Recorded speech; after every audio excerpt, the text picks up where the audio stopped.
Praise the lord. శుభోదయం. Word for టుడేకి స్వాగతం. ఈరోజు కొరకైన దేవుని వాక్యం 6వ కీర్తన 9వ వచనం. యెహోవా నా విన్నపము ఆలకించి ఉన్నాడు, యెహోవా నా ప్రార్థన అంగీకరించును. దేవుడు ఈరోజు మన విన్నపాన్ని అంగీకరించుట కొరకై వాగ్దానం చేస్తున్నాడు. చాలాసార్లు మనం ప్రార్థన చేసి ఉండవచ్చు. మీరు కూడా ఎన్నోసార్లు దేవునికి ప్రార్థన చేసి ఉండవచ్చు. మీ మనవులను తెలియజేసి ఉండవచ్చు. సంవత్సరాల తరబడి నిరీక్షించిన వారు ఉండొచ్చు. లేదా చాలాసార్లు ఉపవాసం ఉండి ప్రార్థనలు చేసి నానా రీతులుగా దేవుని కొరకై ఎదురు చూస్తున్నటువంటి వారై ఉండవచ్చు.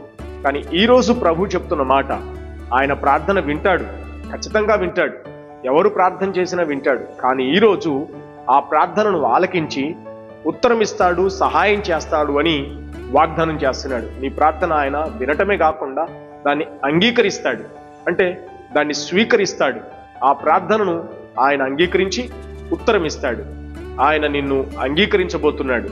ఈరోజు ప్రార్థన చేయి. ఏ విషయంలోనైతే నువ్వు ప్రత్యేకంగా ప్రార్థన చేయాలని ఆశిస్తున్నావో ఈ మాటను నమ్మి విశ్వసించి దేవుడు అంగీకరించబోతున్నాడు అనే ఉత్సాహంతో, అలాంటి పట్టుదలతో ఈరోజు ప్రార్థన చేయి. ప్రభు నీ ప్రార్థనను అంగీకరించునుగాక. ప్రేమగల మా తండ్రి, నీకు వందనాలు. ఈరోజు మీరు మా ప్రార్థన వింటానని, అంగీకరిస్తానని వాగ్దానం చేసినందుకై స్తోత్రాలు.